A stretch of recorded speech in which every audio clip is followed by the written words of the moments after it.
Glitches, aren't they fun? One minute you're gleefully playing Eminem's kite racing, and the next you're half inside the floor wondering why life had to end up this way. This happens way too often. Glitches or bugs in video games have existed since the dawn of time. There isn't a single video game without some bug or error. And if for some reason you don't know what a glitch is, or you're confused on why there's a bug in your video game even though you swore you covered it in raid, here's a pretty simple explanation. A bug or glitch is when the code of a game messes up or has an error, causing something that's not supposed to happen to, well, happen. Most of the time, encountering a glitch is a very bad thing, leading to loss in progress and even game corruption. Losing your entire save data to a glitch is the worst thing ever, since in most cases you can't get it back. A game that's well known for having bugs is usually considered a bad game, but there are some good ones that have a ton of glitches. One of the most infamous being Skyrim, a game that people love, but also love to hate because of how unpolished it is. Ironically, it also seems to be the game Bethesda loves to re-release the most. It's like a plague. You look under your bed and there's 7 more copies of Skyrim than last time. Even if a game doesn't have a huge bug that breaks it, a game filled with tiny glitches and bugs can completely ruin the experience. 9 times out of 10, an unpolished game is the fault of a bad developer or a rushed development time. Many games have been destroyed by this, games like Little Big Planet 3, Fallout 76, and Sonic 06.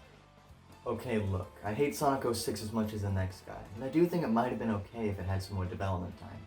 You might be asking yourself, why would a developer cut development time on a game if history shows it leads to a worse product? Well, there's a couple reasons. Most commonly, it's to match up with a big holiday like Christmas, but some devs cut corners for money, which is what I like to call. There are a few more reasons for glitches that fall more so on the consumer, though. For older cartridge-based games, dust can cause the game to glitch or not start, and in the case of disc-based games, scratches on the disc have the same effect. Also, using a cheating device like a Game Genie could glitch out your game, but most times it's intentional, you're just screwing around. Another reason for the game glitching or not running well is hardware limitations. Big open-world games on older consoles tend to not run well because of how big they are, causing frame drops and slowdowns. Some people like to use these glitches and bugs to their advantage. The first of these people that comes to mind are speedrunners. They'll use glitches to skip areas, despawn enemies, or jump straight to the end credits of a game. So many speedruns have been optimized by glitches that in most games they have their very own category. Speedrunning video games is responsible for many of the most well-known glitches.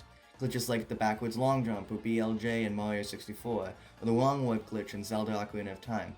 Glitches in speedrunning have become so popular there are a bajillion videos all over the internet about them. But are there any glitches that are useful for people who don't have arthritis in all of their fingers? Well, let's look at some types of glitches to decide that. First, and possibly the most famous of all glitches, the duplication glitch. This is exactly what it sounds, a glitch in a game that duplicates things. Use of this glitch is often taboo, most people consider it cheating because that's pretty much what it is. It's a lazy person's best friend, and in most survival games, it's where the community splits. Being for or against this type of glitch is a debate almost as old as the glitch itself.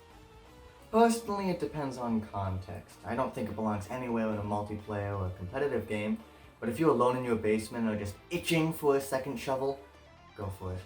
Games where grinding is involved, the duplication glitch is not only extremely tempting, but also extremely common to see. Luckily for purists, game developers also hate this notorious glitch and are constantly patching out of their games with bug fixes. The battle between people wanting more shovels and game developers is a brutal one. There was a time on the internet where people were constantly posting and having to repost duplication glitches, since game devs kept patching them out. This didn't cause them to take down the original video though, they just uploaded a second one with bracket updated in the title. You know, if I ever have more than one kid, that's definitely how I'm going to name them. Now this next one's called an exploit. An exploit is a type of glitch that gives the player an unfair advantage in a game, and like the duplication glitch, is usually considered cheating. Now, just so you can get an idea, here's an example. It's an exploit from the 4th generation of Pokemon called the Cute Charm glitch. Now the name references the ability in the game that causes this glitch. First, I should probably explain to you that you have 2 IDs in Pokemon. A trainer ID, which is visible on your trainer card, and a secret ID, which you could only see via hacking. I should also explain what shiny Pokemon are and how they work.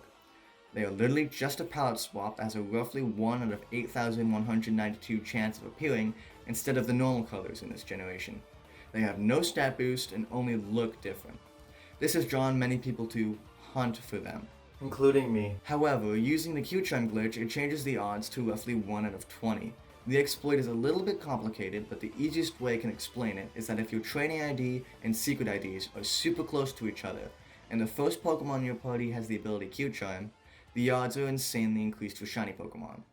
The only way to get this legitimately is to either be extremely lucky or by manipulating RNG, but that's even more complicated, so I'm not even going to try to explain it. Another common type of glitch is a graphical glitch. This is extremely self-explanatory, just causing textures or models to corrupt or disappear. These are usually one of the more entertaining or frustrating glitches to encounter because they can either make the game look really funny or make it completely unplayable. Lastly, there's a type of glitch that everyone dreads encountering, the game-breaking kind.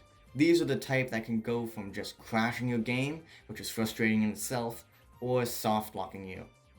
Being soft-locked is the most annoying thing that can happen when playing a single-player game ever, as in most cases you have to restart the entire game.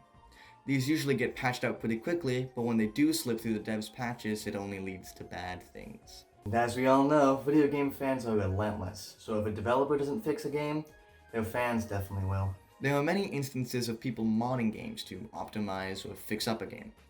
It's very prevalent on PC ports of old console games because, for some reason, they don't turn out to be good.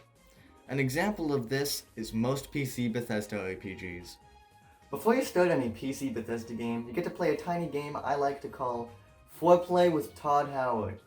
You can legitimately spend hours just installing fan mods and patches just to make these games work on your computer. I've had enough of these glitches. I think I'm gonna